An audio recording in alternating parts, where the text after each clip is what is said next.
But going back to the Confederacy, it's an argument you've mentioned a couple times in class, essentially that slavery created the South, created the Confederacy, and it destroyed the Confederacy. And there's something very powerful in that concision. That's a great trope, right? Yeah, but there seems to be some tension here between this other argument that there was something inevitable about Northern victory in the Civil War, that there are all sorts of ways you could imagine the Confederacy like walking away with the conflict. Like, do you see that? Can you reconcile this sort of fundamental weakness with this emphasis on the possibility that things could have turned out differently?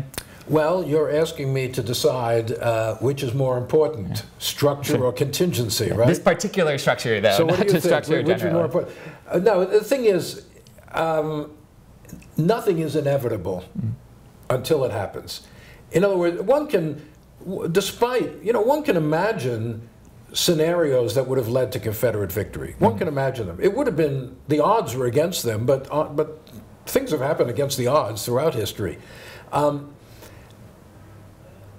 I asked in one of the discussion sections, what would have happened? Let's imagine the Confederacy at the beginning of the war had emancipated and armed the slaves. Let's say they took the initiative. They said, we can't fight a war like this. We want our independence. We're going to bring blacks in as part of the Confederacy. I'm sure there were plenty who would be happy and promise them freedom. I'm sure there would have been plenty who would have been happy to do that. Maybe they would have won if they'd done that. Maybe their army, they would have dealt with their manpower problems. Maybe they would have dealt with their internal problem with the slave population. But obviously, this was not something that they were likely to do. As McCurry shows, even at the very, very, very end of the war, they were still kicking and screaming about arming a few black soldiers. So, this is easy to say in theory, but it's not likely to have happened in practice. But to say slavery doomed the Confederacy, I think what you have to say is slavery created such internal problems for them that to overcome them would have taken, would have been a gigantic enterprise. It might have happened. The only way the Confederacy could have won, and this is what Robert E. Lee understood very well, why he invaded Maryland, why he invaded Pennsylvania, was for Northerners to give up the conflict.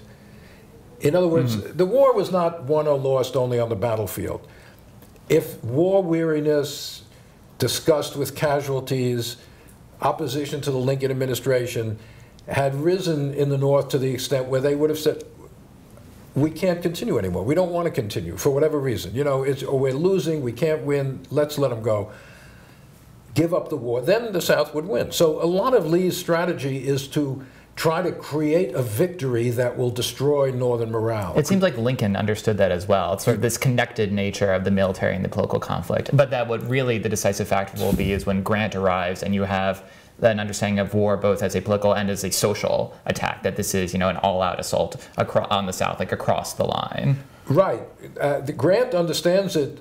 But although Grant is not, he's political to the extent that he understands there is a political dimension to the war. But it seems like there's sort of this complementary visions, like Lincoln's understanding of the politics of military conflict and Grant's more totalizing vision of military strategy than what Lee has. But Grant did not appreciate that the Northern public was reluctant to accept the kind of casualties that he was willing to suffer.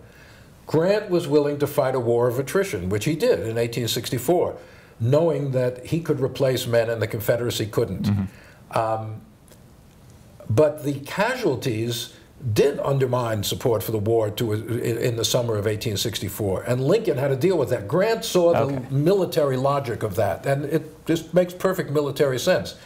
But I don't think he quite understood that this was going to carry a political cost in the North.